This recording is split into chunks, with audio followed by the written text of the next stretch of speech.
नमस्कार दोस्तों, स्वागत है आप सभी का पाथफाइंडर पर। तो दोस्तों, अगर हम यूनिसेफ और डब्ल्यूएचओ की माने तो उन्होंने एक वार्निंग इशू की है और इसके मुताबिक आने वाले दिनों में दुनिया एक मीजल्स आउटब्रेक देखने वाली है, स्पेशली एमंग चिल्ड्रन। तो दोस्तों, आप देख सकते हैं जो मीजल्स के केसेस हैं ये 2022 के स्टार्टिंग के कुछ महीनों में ऑलरेडी डबल हैं compare to the cases registered in 2021। And साथ ही साथ आप अगर देखें तो ये बहुत ही चिंता का विषय है, क्योंकि मीजल वायरस का एक तो डायरेक्ट इम्पैक्ट होता ही है बच्चों पर। इसके सिवा ये बच्चों के इम्यून सिस्टम को बहुत ज्यादा कमजोर कर देता है और अन्य पैथोजन से भी ससेप्टेबल बना देता है। एंड इस वजह से न्यूमोनिया, डायरिया जैसे अन्य बीमारियां आप देखें तो वो भी काफी ज्यादा बच्चे उनसे वल्नरेबल हो जाते हैं। तो आइए आज की क्लास में इसी टॉपिक पर चर्चा करते हैं और इसको अच्छे से कवर करेंगे और साथ ही साथ हम इम्यूनिटी के बारे में भी लगे हाथ जान लेंगे। तो दोस्तों, मेरा नाम किंजल चौधरी है, मैं आप सभी का स्वागत करता हूं पाथफाइंडर पर। तो अगर आपने अब तक चैनल को सब्सक्राइब नहीं किया तो जल्दी से जाइए, जाके सब्सक्राइब कीजिए। इसके सिवा आप मुझसे मेरे टेलीग्राम चैनल या फिर कम्युनिटी पेज पर जुड़ सकते हैं, जहां पर लेक्चर के बाद आपको मैं पीडीएफ भी भेज दूंगा, शेयर कर दूंगा, तो आप उसे डाउनलोड कर लीजिए।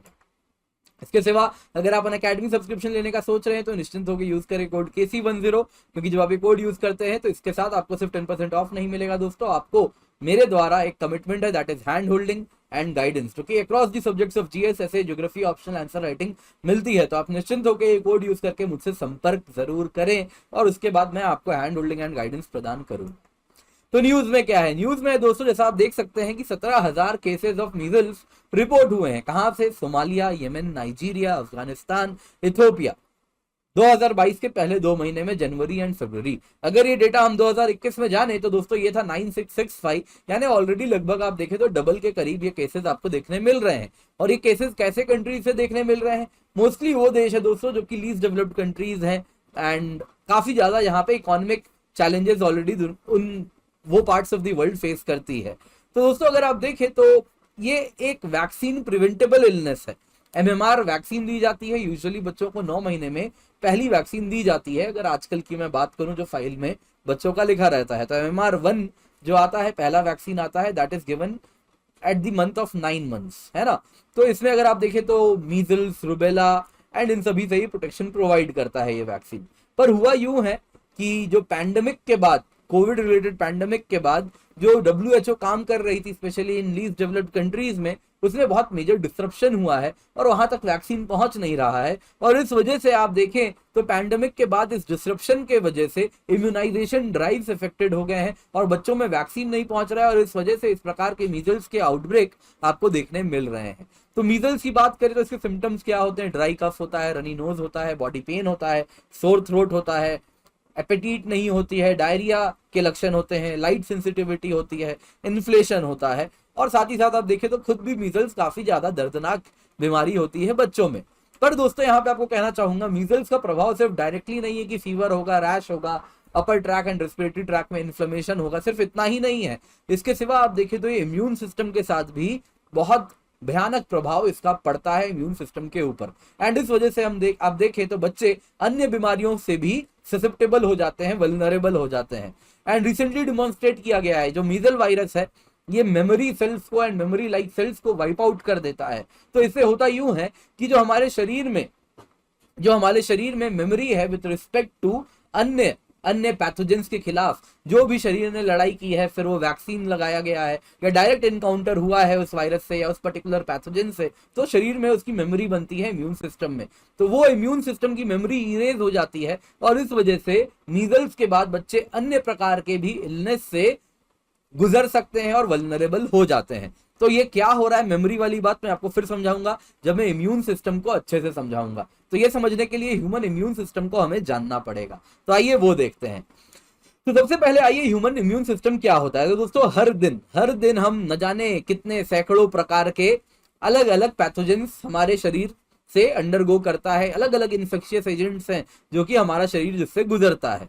लेकिन आप देखें तो इनमें से कुछ ही आप देखें तो बस हमें बीमार करवा पाते हैं। ऐसा क्यों? ऐसा इसलिए होता है क्योंकि हमारे शरीर में आप अगर देखें तो इम्यूनिटी होती है। ये इम्यूनिटी अगर आप देखें तो हमारे शरीर को ताकत देती है कि ये बीमारियों से और बीमारी कॉज करने वाले पैथोजन से लड़ सके। तो इम्यूनिटी 2 प्रकार की होती है, एक होता है इन्नेट इम्यूनिटी, दूसरी होती है एक्वायर्ड इम्यूनिटी। तो इन्नेट इम्यूनिटी होता है दोस्तों जो कि जन्म से है, इन्नेट यानी जन्म से है, जेनेटिकली हमें आ रहा है, जन्म से है, अलग अलग प्रकार का इन्नेट इम्यूनिटी देख सकते हैं आप इंसान में या किसी भी ऑर्गेनिज्म में। तो अगर आप हमारे बच्चों की बात करें तो जन्म से ही एक फिजिकल बैरियर होता है, स्किन होता है। स्किन क्या करता है दोस्तों, एक बैरियर का काम करता है जिसके द्वारा पैथोजेंस शरीर में एंटर नहीं कर पाते। वैसे ही शरीर में म्यूकस होता है, म्यूकस एक कोटिंग का काम करता है जिसके द्वारा पैथोजन शरीर में डायरेक्टली आसानी से नहीं एंटर कर पाते। वैसे ही फिजियोलॉजिकल बैरियर होता है, स्टोमक में एसिड होता है जो कि पैथोजेंस को इस एसिडिक मीडियम में बर्बाद कर देता है। वैसे ही माउथ में सलाइवा होता है, आंखों में टीयर्स होता है जो कि माइक्रोबियल ग्रोथ को रोकता है। इसके सिवा सेल्यूलर बैरियर्स होते हैं, व्हाइट ब्लड सेल्स में अगर आप देखें तो सर्टेन टाइप्स ऑफ ल्यूकोसाइट्स होते हैं, व्हाइट ब्लड सेल्स होते हैं जो कि इस प्रकार के जो पैथोजन है उससे लड़ते हैं और उसको डिस्ट्रॉय भी कर देते हैं। इसके सिवा साइटोकाइन बैरियर होता है, तो जो वायरस इन्फेक्टेड सेल्स हो जाते हैं, जो सेल ऑलरेडी वायरस से इन्फेक्ट हो गए, वो एक पर्टिकुलर प्रोटीन्स रिलीज करते हैं जिसको अगर आप देखें तो कहते हैं इंटरफेरॉन। एंड ये नॉन इन्फेक्टेड सेल को फर्दर बीमार होने से बचा लेते हैं कि हम तो बीमार हो गए, तुम मत होना। दोस्तों साइटोकाइन बैरियर से एक जुड़ा हुआ टर्म है साइटोकाइन स्टॉर्म। ये कोविड के बाद काफी ज्यादा पेशेंट्स में देखा गया था, तो इसकी न्यूज में इसलिए मैं कवर कर देता हूं। साइटोकाइन स्टॉर्म दोस्तों एक फिजियोलॉजिकल रिएक्शन है जिसमें हमारा innate immune system uncontrolled amount में साइटोकाइंस को रिलीज कर देता है। और ये साइटोकाइंस जब अनकंट्रोल्ड अमाउंट में रिलीज हो जाते हैं तो बॉडी में अगर आप देखें तो multi system organ failure and death भी हो जाती है। तो कोविड के केस में काफी ज्यादा कुछ पेशेंट्स में देखा जा रहा था जिनमें साइटोकाइन स्टॉर्म भी देखने मिल रहा था। तो ये किसकी बात हुई, इन्नेट इम्यूनिटी जो जन्म से है ना, जो कि बॉडी में जन्म से है। दूसरा होता है दोस्तों एक्वायर्ड इम्यूनिटी। एक्वायर्ड इम्यूनिटी होती है जो कि पैथोजन स्पेसिफिक है। इन्नेट इम्यूनिटी किसी भी पैथोजन पे चलती है, वायरस हो, बैक्टीरिया हो, स्किन है, सभी को रोकेगा, म्यूकस मेम्ब्रेन है, सभी को रोकेगी, एसिड है, सभी को मारेगा। लेकिन एक्वायर्ड इम्यूनिटी पैथोजन स्पेसिफिक है, इसमें मेमोरी का रोल होता है। इसमें क्या होता है दोस्तों, जब फर्स्ट टाइम शरीर किसी पर्टिकुलर पैथोजन से संघर्ष करता है तो उसमें वो प्राइमरी रिस्पॉन्स उसके खिलाफ जनरेट करता है जो कि लो इंटेंसिटी की होती है। जैसे आप लोगों ने कोविड का वैक्सीन लगवाया तो फर्स्ट टाइम जब बॉडी रिस्पॉन्ड किया उस पर्टिकुलर वायरस के खिलाफ, तो उसके खिलाफ उसने क्या किया, प्राइमरी रिस्पॉन्स जनरेट किया जो कि लो इंटेंसिटी की हुई। कोविड वैक्सीन में जरूरी नहीं है वायरस ही आपको दिया गया, डिपेंड करता है आपने कौन सा कोविड वैक्सीन लिया है, भारत में, विदेश में, आप जहां भी रह रहे हैं उसके अनुसार। पर जो भी है दोस्तों, पर्पस यही था कि एक प्राइमरी रिस्पांस शरीर जनरेट करे। ये लो इंटेंसिटी की होती है और इस प्राइमरी रिस्पांस के बाद शरीर में इसकी मेमोरी स्टोर हो जाती है, जो कि अगली बार जब वो पर्टिकुलर टाइप का पैथोजन शरीर में आएगा तो बॉडी तुरंत रिकॉग्नाइज करेगी और तुरंत की तुरंत उसके खिलाफ intensified, highly intensified secondary response generate कर पाएगी और उस वायरस को शरीर में, वायरस या कोई भी पैथोजन है उसको शरीर में दुष्प्रभाव फैलाने के पहले ही मार देगी।